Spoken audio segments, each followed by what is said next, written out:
এবার দুনিয়ার যত আপনার বইপত্র আছে পড়াইতে আরম্ভ করতে কোনো নিয়ম নীতি লাগে না, কোনো নিয়ম নীতি ফরজ ওয়াজিব নয়। কুরআনে করিম তিলাওয়াত আরম্ভ করতে হইলে আপনার কি বলেন তে নিয়ম নীতি মানা লাগে। আল্লাহর যাতে ফরমাইরা ইযা ক্বারাতাল কুরআন ফাস্তাইজ বিল্লাহি মিনাশ শাইতানির রাজিম।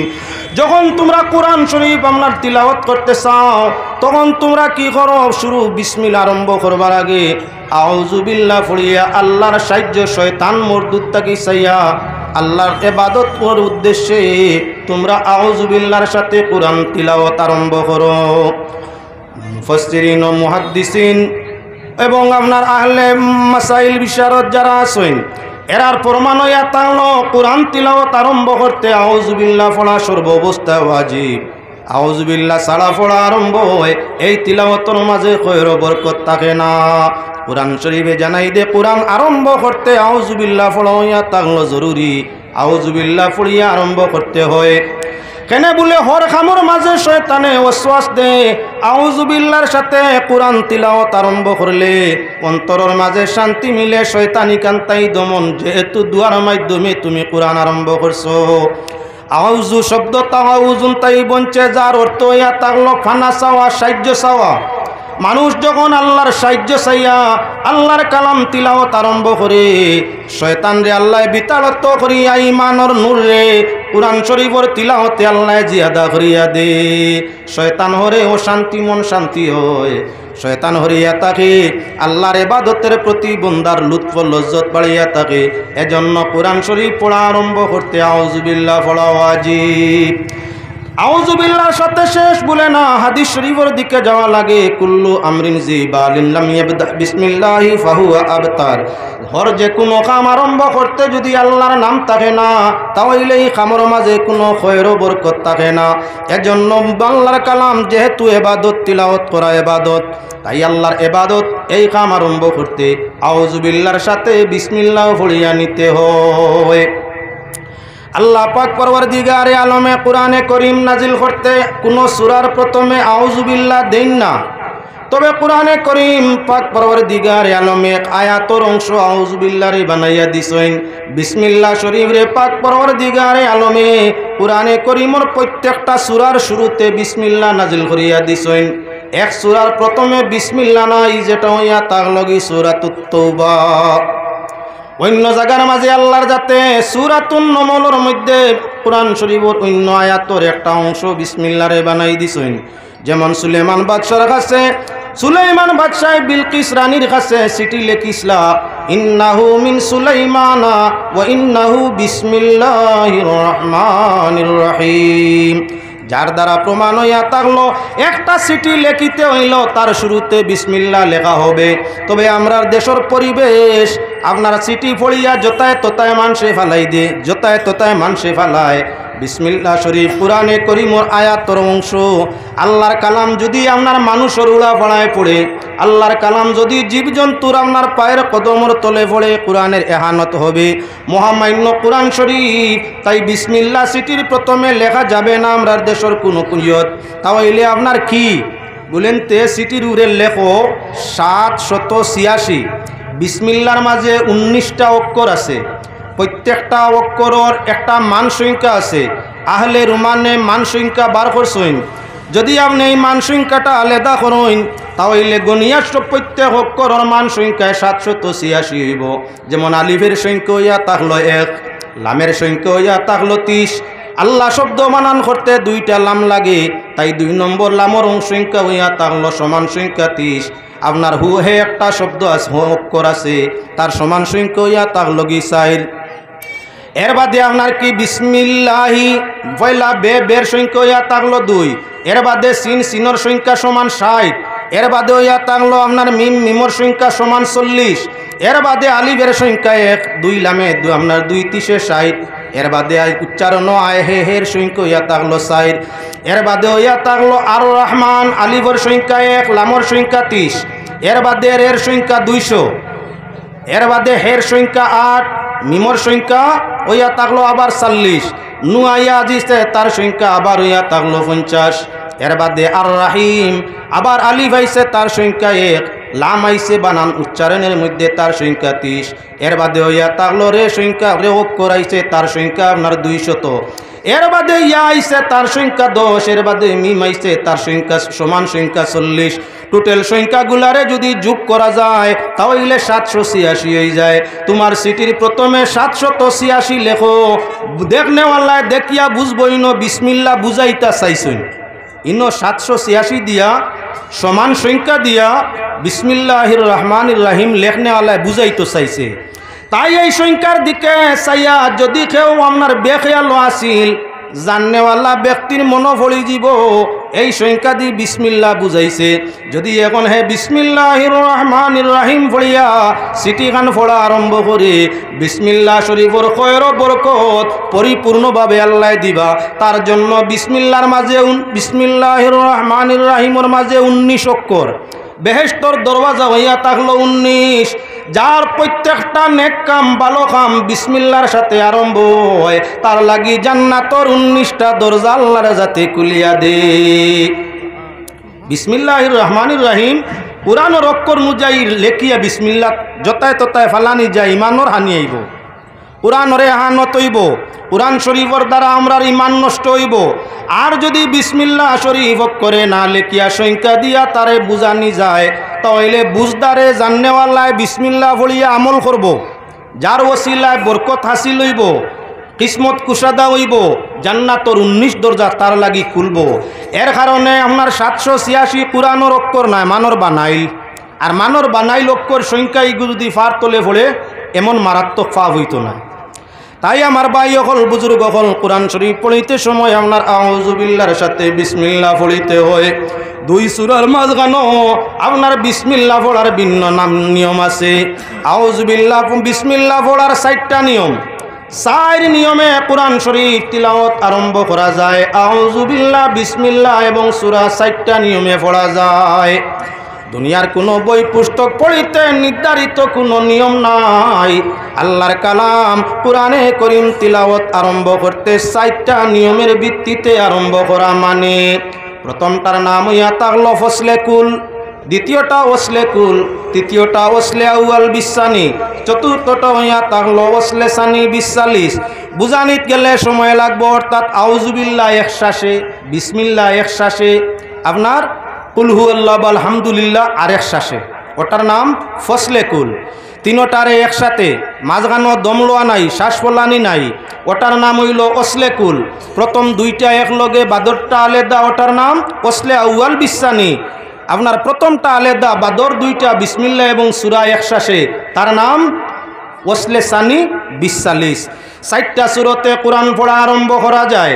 এবার 2টা সূরার মাঝখানো বিসমিল্লাহ পড়া সুন্নতে মুআক্কাদা। বিসমিল্লাহ ছাড়া কোনো সূরা তিলাওয়াত আরম্ভ করলে গুনাহ হইয়া থাকে। নমাজের মধ্যে জন্য আমরা কি বলেন তে সূরার প্রথমে বিসমিল্লাহ আরম্ভ করি। হে আল্লাহর বান্দাগান, কোনো মানুষ যদি নমাজ পড়ে আপনার পাল সুন্নতি কিরাতের ভিত্তিতে, জেহরি কিরাত হোক আর গোপন কিরাত হোক, নমাজও যখন আপনার সূরায় ফাতিহা শেষ হইব, অন্য সূরা আরম্ভ করতে হইলে বিসমিল্লাহ তার মাঝখানো পড়িয়া থাকলো সুন্নত। নমাজও কত সুন্নত? 22 সুন্নত। নমাজের মাঝে ওয়াজিব 15, নমাজের মাঝে ফরজ 17। নমাজের ফরজ হইয়া থাকলো, নমাজের 12 ভিতরে 17টা ফরজ, 15টা ওয়াজিব, 22টা সুন্নত, 6টা মুস্তাহাব, সব পরিপূর্ণ আদায় করা যায়, তাহলে তোমার নমাজ আল্লাহর কাছে গ্রহণযোগ্য। তার মাঝে ব্যতিক্রম হইছে, ওয়াজিব ছুটি গেছে, নমাজ ফাসিদ হইছে, সুন্নতে মুআক্কাদা ছুটিছে, সসইদা লাজিম হইছে, কোনোটা জানি না ছুটছে। 2 সূরার মাঝখানো বিসমিল্লাহ পড়া সুন্নতে মুআক্কাদা। আপনি হামদু শেষ করছেন, করিয়া কুলিয়া আইয়ুহাল কাফিরুন করিয়া নমাজ আর পড়িয়া যাইতরা, মাঝখানো বিসমিল্লাহ পড়ছেন না, খেলাফ কি রইছে? সুন্নতর খেলাফ হইছে। আপনি প্রশ্ন আনতে পারেন, মাগরিবর নমাজ ছোটো কিরাতে আদায় করিয়া থাকেন, ইমাম সাহেব গায়রিল মাগদুবি আলাইহিম ওয়ালাদ-দাল্লিন জুরে কইলা। এর বাদেও আরম্ভ করি দিলা আলাম তারা কাইফা ফাআলা রাব্বুকা বিআসহাবিল ফিল। হামদু সূরাও জুরে পড়লা, সূরাও জুরে পড়লা, বিসমিল্লাহ তো পড়তে শুনলাম না। বলে বিসমিল্লাহ ইনো পড়া আপনার আস্তে আস্তে পড়া মুস্তাহাব, দুই সূরার মধ্যখানো বিসমিল্লাহ নমাজের হালতে জুড়ে হবে না, খতম তারাবি হয়ে ভিন্ন। খতম তারাবি ছাড়া ওয়াক্তি নমাজ চলছে, তার মাঝে বিসমিল্লাহ শরীফ জুড়ে পড়ার মাসলা নাই। আস্তে পড়া হইতো, আস্তে পড়া মুস্তাহাব, বিসমিল্লাহ পড়া সুন্নত, আর আপনার আস্তে পড়া হইয়া তাক লগিন মুস্তাহাব। ইমাম সাহেবে আস্তে পড়িয়া বিসমিল্লাহ সূরা আরম্ভ করুন, এজন্য মুক্ত দিয়কলর ইনো আউযু বিল্লাহ বিসমিল্লাহর গুঞ্জাইশ নাই। ইমাম সাহেবে ফাতিহা ও কিরাত পড়বা, তাইন বিসমিল্লাহ লগে পড়বা।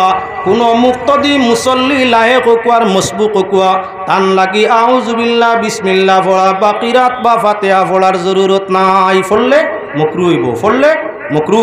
ইমাম সাহেব তাই না সই নাগে ফড়িতে আপনার জিম্মাদারি। আপনি যদি লগে ছটাবরদারি করো বলে লগেই আমিও পড়ি, গুনাহ। হুনতা হুনতা আপনি জুড়ে নমাজ চলে, আপনি হুনাইন ওয়াজিব।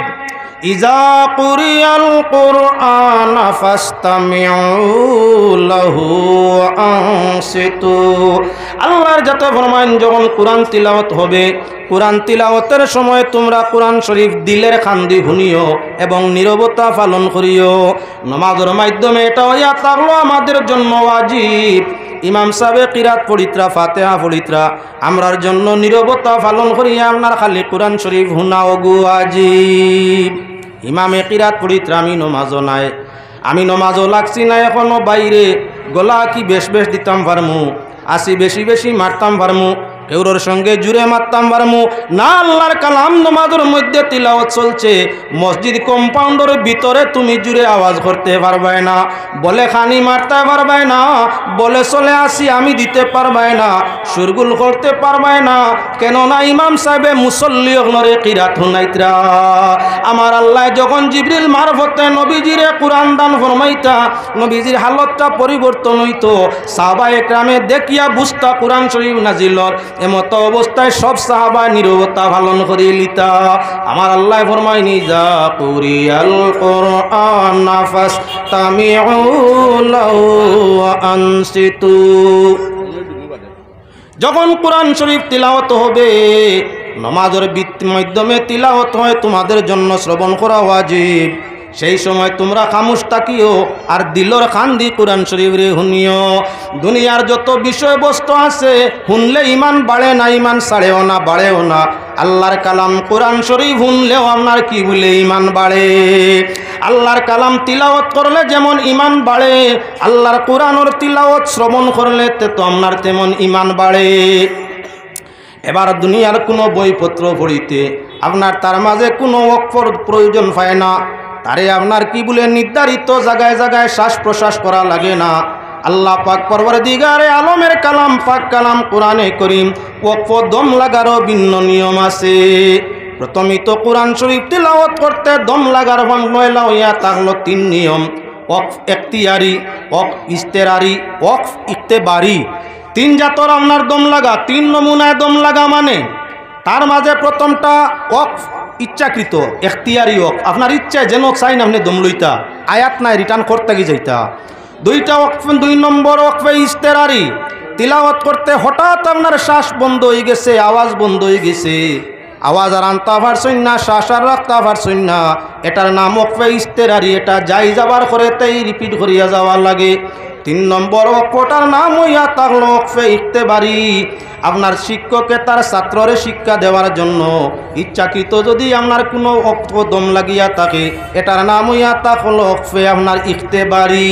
এবার ওয়াকফে ইখতিয়ারি 4 ভাগে বিভক্ত। ইচ্ছাকৃত দম লাগা তিলাওয়াতের সময় সেটা হইয়া থাকলো 4 শ্রেণীতে, 4 ভাগে বিভক্ত। 3টা শ্রেণী জায়েজ, 1টা শ্রেণী হইয়া থাকলো না জায়েজ। একটা হইল গিয়া আপনার কি ওয়াকফে কাফি, একটা হইয়া থাকলো ওয়াকফে হাসান, একটা হইয়া থাকলো কি ওয়াকফে আপনার ওয়াকফে মতলব, একটা হইয়া থাকলো কি ওয়াকফে কবি।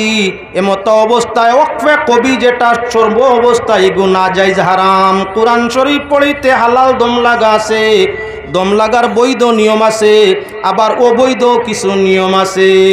যেমন ওয়াকফে তামাইয়া আজিছে, ওয়াকফে লাজিম। যেমন জায়গা যদি আপনি আপনার কি দম লাগো না 2 আয়াত মিলাইলাও, তাহলে কোরআন শরীফের অর্থ বিগড়ি যাব, নষ্ট হয়ে যাব। তাই সেই ওয়াকফে তাম সেই জায়গার মাঝে আপনি দম লইতেই হবে। ল না যদি তাহলে আয়াতর অর্থ নষ্ট হয়ে যাবে।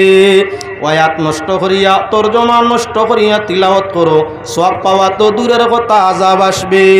এজন্য শিক্ষকর দ্বারস্থ হইয়া কোরআনে করিমের শিক্ষার নিয়ম নেওয়া লাগে। আল্লাহর বন্দেগান, কোরআনে করিম দুনিয়ার কোনো বইপত্র কোনো ভাষা ফলিতে সিফত মহরজ মদ গুন্না পুর বাড়ি কোনো কিচ্ছু লাগে না। তুমি তোমার তরজে পড়িয়া যাও, মানে আল্লাহর কালাম তিলাওয়াত করতে মামনার বড় করি উচ্চারণ, ছোট করি উচ্চারণ, গাড়ি করি উচ্চারণ, পাতলা করি উচ্চারণ, তার গুণাগুণ সমুদয় সঙ্গে আদায় করিয়া পাক কালাম কোরআনে করিম মদ গুন্না লম্বা বাট্টি পুর বারিক সব আদায় করিয়া কোরআন পড়া লাগে। যার কোরআন সর্বাবস্থায় বিশুদ্ধ, আল্লাহ পাক পরওয়ারদিগারে আলমে ময়দানে মাশর এমন তিলাওয়াতকারীর তিলাওয়াতর বদৌলতে পাক পরওয়ারদিগারে আলমে 10 জন মানুষ তার হক তার সুপারিশ কবুল করবা। তারে আল্লাহর যাতে আপনার মাথার মাঝে আংকি বলে ইয়াকুতের টুপি পরাইবা, তার বাবার মাথার মাঝে ইয়াকুতের টুপি পরাইবা, এমন ব্যক্তিরে তাকবীর দেওয়া আল্লাহ 70,000 ফেরেশতা দিয়ে জান্নাত পাঠাইবা। এবার আল্লাহর বন্দেগান লক্ষ্য রাখো, কোরআনে করিম পড়িতে নিয়ম আছে। আল্লাহ জানাই দে, ইয়া আইয়ুহাল মুযাম্মিল কুমিল লাইলা ইল্লা কালিলা আও জিদ আলাইহি ওয়ারাত্তিলিল কুরআনা তারতিলা। পাক পরওয়ারদিগারে আলমে তান হাবিবরে জানাইন, ঘোষণা ফরমাইন, হে আমার হাবিব, হে কমল উলনেওয়ালা ব্যক্তি অর্থাৎ আমার দোস্ত, আপনি রাত্রে কম করি দাঁড়াইবা, কম করি আমি আল্লাহর সামনে খাড়া হইবা, নমাজ কম করি পড়িবা, আর আপনি আমার কালাম কোরআনে করিম রে বিশুদ্ধ আকারে তরতিল তজবিদ সহকারে তিলাওয়াত ফরমাইবা। নবীজি আল্লাহর হাবিব অর্ধরাত্রির পরে জাগ্রত তাকিয়া তাজুদের নমাজের মাধ্যমে ফজর পর্যন্ত পৌঁছে যাইতা। অতি লম্বা টাইম খাড়া হওয়ার কারণে নমাজ নবীজি 2টা পাও মোটামুটি হয়ে যেত ফুলিয়া, হাত্তা তাওয়ার নামাত কদমাহু, নবীজির 2 পাও ফুলিত। কোরআন শরীফ আল্লাহর নবী নমাজের মাধ্যমে তিলাওয়াত ফরমাইতা। সবচাইতে ভালো আল্লাহর লাগে বন্দায় নমাজের ভিত্তিতে যখন কোরআন তিলাওয়াত করে। নমাজের হালতর তিলাওয়াত আল্লাহর সবচাইতে প্রিয়। এর কারণে আমরা লাগি জমাত হইল গুরুত্ব। আম মানুষটা কি, সাধারণ মানুষটা কি, ইমাম যাইন তাকইন তান কিরাত শুদ্ধ থাকে বেশ, তান কিরাত সুন্দর থাকে বেশ, তান কিরাত শান্তি মিলে বেশ। নমাজ